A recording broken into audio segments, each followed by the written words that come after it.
Hey everybody, Steve 87th here. I'm going to show you what came in that big old boxes that I sent out a couple of days. It took me a few more days because, well, I have a few more boxes that I want to show off. So let's go ahead and get started. Okay, so first thing, this big old yellow box here, right? This is from T-Peck.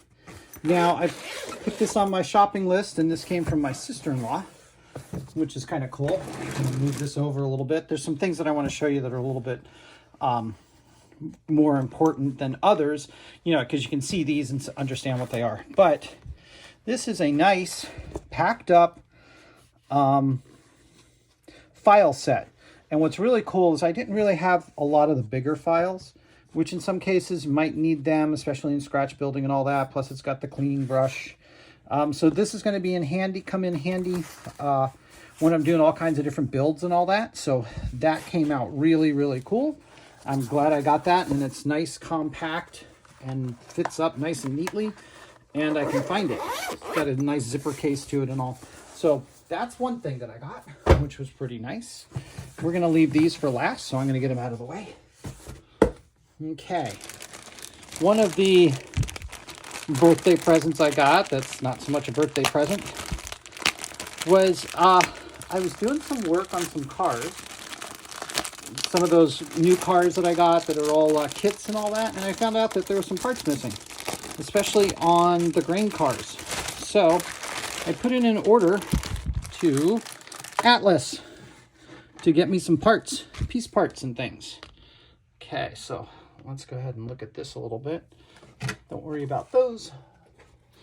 Okay, so I got me some wheel sets because I was looking at some of the wheels that came on some of the sets that I got, and they're not very good. So I got some 33-inch, and then I got some 36 inches, I believe.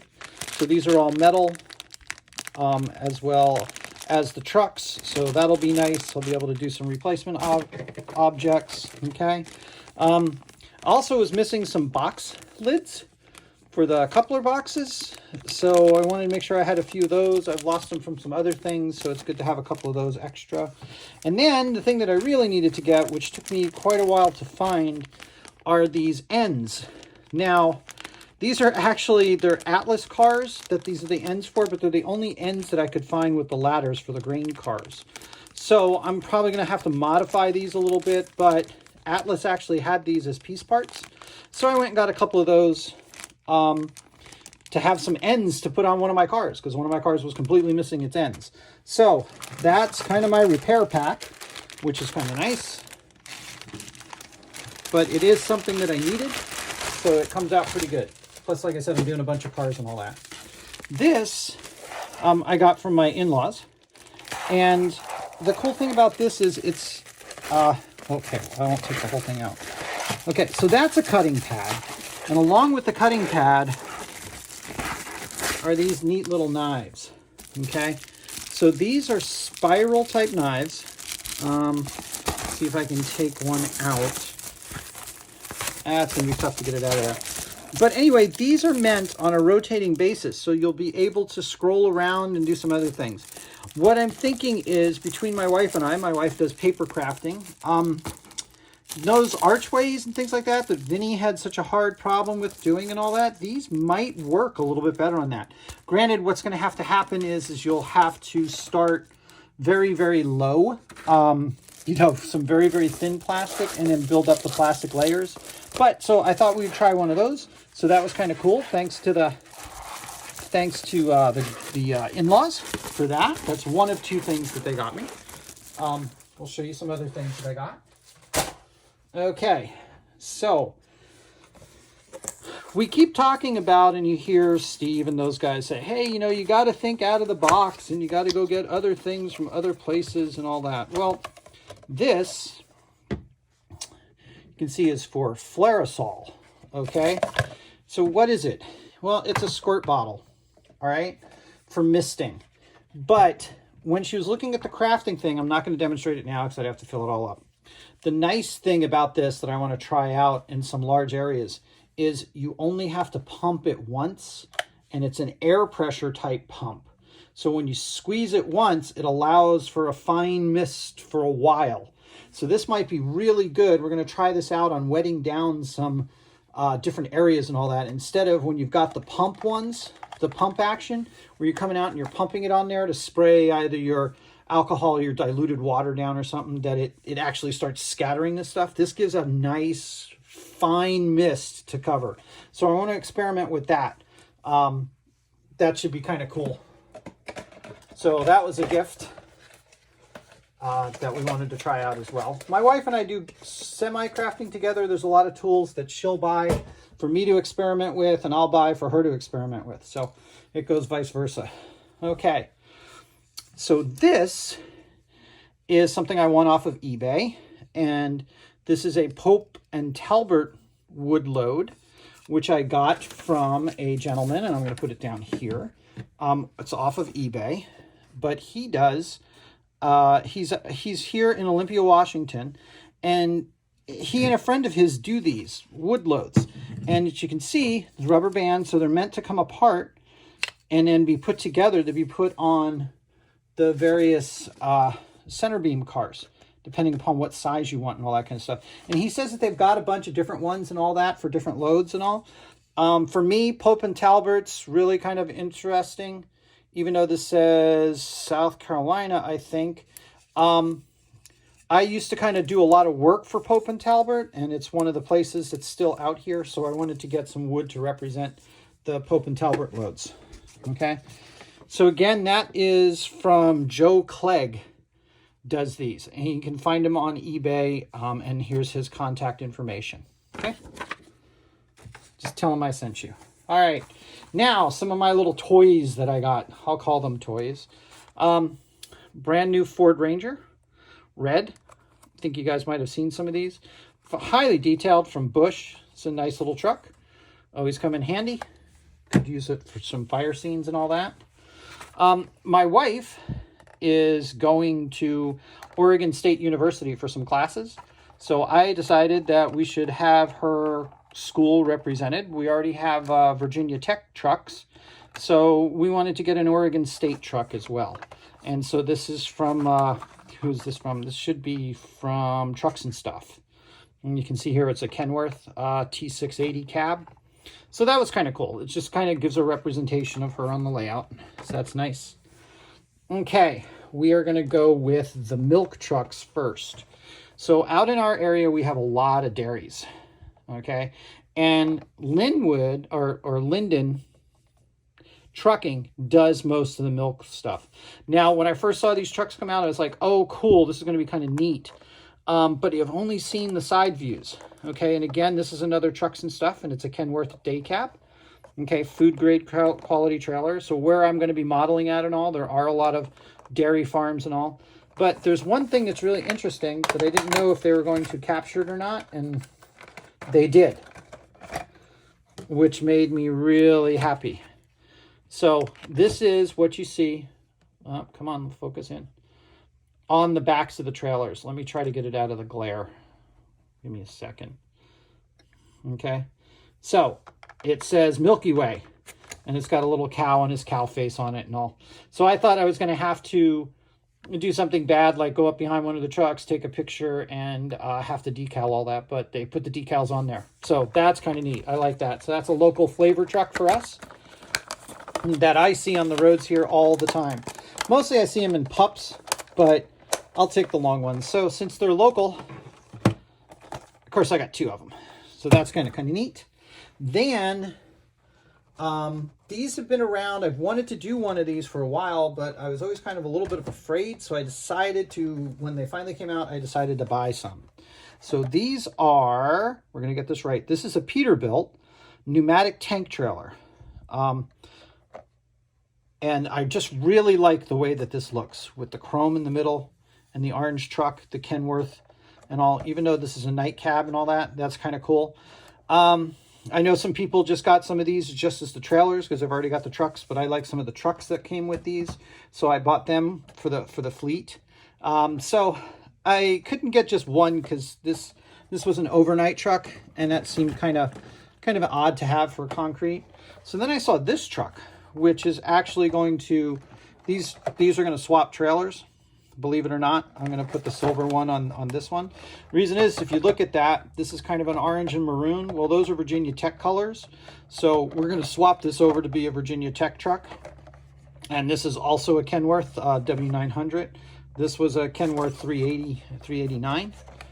Okay, for all you truck enthusiasts out there. Man, I couldn't let that go because I actually wanted a cement delivery truck. And so CEMEX is one of the big people out here. And this is actually a Peterbilt 579 model. And you can see here, instead of the chrome trailer, it's white with chrome details. And it looks like they've got the side ones. But these are really nice. A couple of people have done some reviews on them.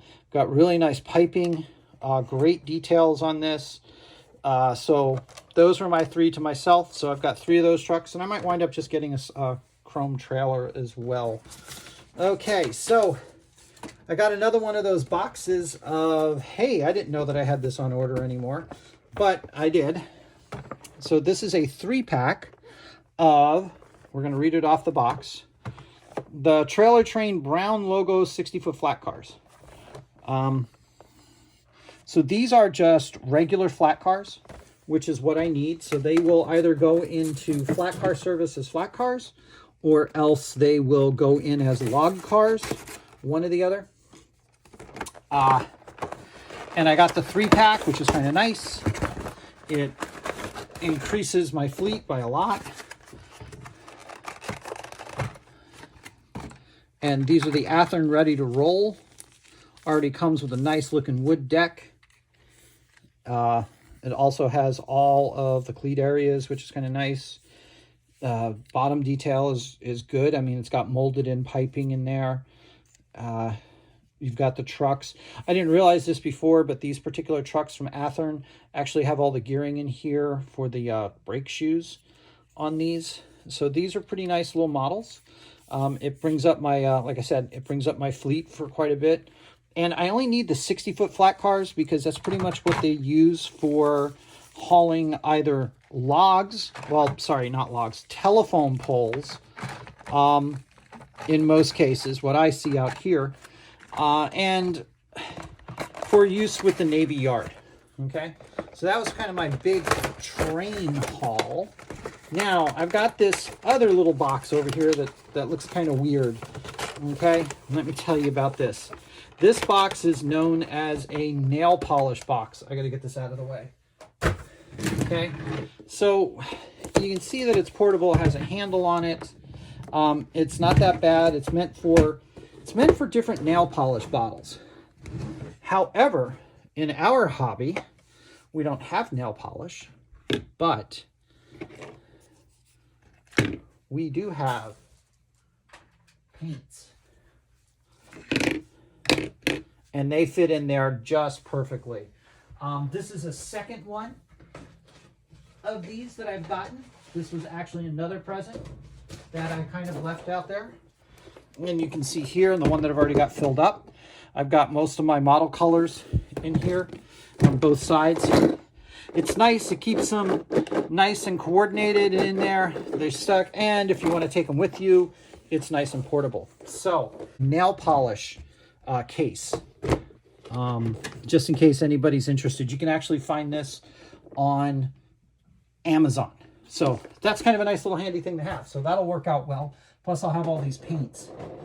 So the other day I made a comment saying that I went and got a new, I got a new throttle, right? So I did. I actually did buy a new throttle. We have been doing some upgrading lately of electronics. So since we were doing electronic upgrades, I decided I wanted something new and I needed a new throttle. All right, so I have Digitrax. You can see here my old Digitrax, which is the DCS 50. I actually have a DCS 52, which is the newest one. They're locked systems, and that's okay because I only have a 4x8 set, but I needed something that was a little bit more portable. So I decided I would go out and get a new throttle system or set. All right, so I wound up getting myself, have any idea what this is yet? It's kind of hard to read, I know.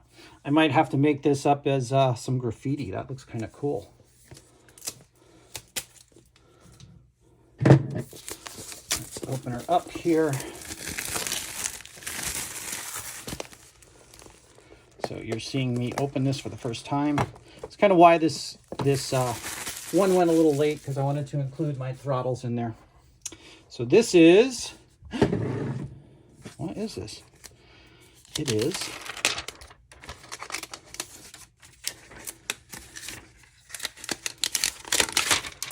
brand new iPad mini. Okay, so now you're saying, you said you got a throttle system. I did. Okay, so a lot of people know about Wii Throttle, right? So the problem is you can put Wii Throttle on a couple of things. One thing that you can put them on is your telephone, right? The other is your iPad. So nice thing about Wii Throttle is that you can actually control two. You can have two locomotives up at the same time. All right. So the downside that everybody's been complaining about is the phone. So if you're on the phone, I can't use it because I'm using my phone right here. When you use the phone, somebody tries to call in or you get a message or you get an alert and all that kind of stuff, it stops the trains. It stops everything completely. Okay. Even though the phone is a nice little size to grip on, but that's kind of annoying. So if you use the iPad, which come over here into my iPad and we go to my trains, where, come on, where are we at? I want to get it real quick. They just have the light Wii Throttle on there, which is fine. It's got a download. Sorry, didn't think about that beforehand. Okay. The problem is this is so big. I mean, it takes two hands. It's really tough to kind of maneuver with. It's a fairly big surface. Plus, it cuts down on my viewing of YouTube videos. That's why I went with the Mini. If you look at the Mini, it fits in your hand. It allows you a lot of space. It's very, very thin and easy. So that means you can put it down. You'll be able to put pockets on the train section too, where you want it. With the Wii Throttle, I'm able to have two engines up at the same time. I haven't started and got this because you just saw me open up the box. And then also you can hook it up with JMRI. You use this as the throttle through to JMRI, and you can set up a lot of things. So this is going to be a lot handier for me to be able to use for my throttles without having to go get a big handheld one or a tethered one or anything like that, since I've already got the LNWI. The other box that you saw underneath here, this is my replacement iPad for this one. This is a Gen 2 iPad. This is the latest iPad. And I do a lot of my editing and watching my videos on that. So that's going to be a big improvement for me as well. So I'm looking forward to using the Mini. I'm going to see how it works as a throttle. And it gives me more portability, easier to use. Plus it still has a camera and things like that. So, and I can use my phone as the camera instead of as the throttles as well. So that's my birthday haul. Got a bunch of stuff, got a lot of neat things. There might be a couple more things to come, but this is kind of what I wanted to show you guys. Thanks for everybody's support. Thanks for watching. I hope you like this video. Go ahead and give it a thumbs up. And this is Steve 87 saying, keep modeling, and we'll see you all later.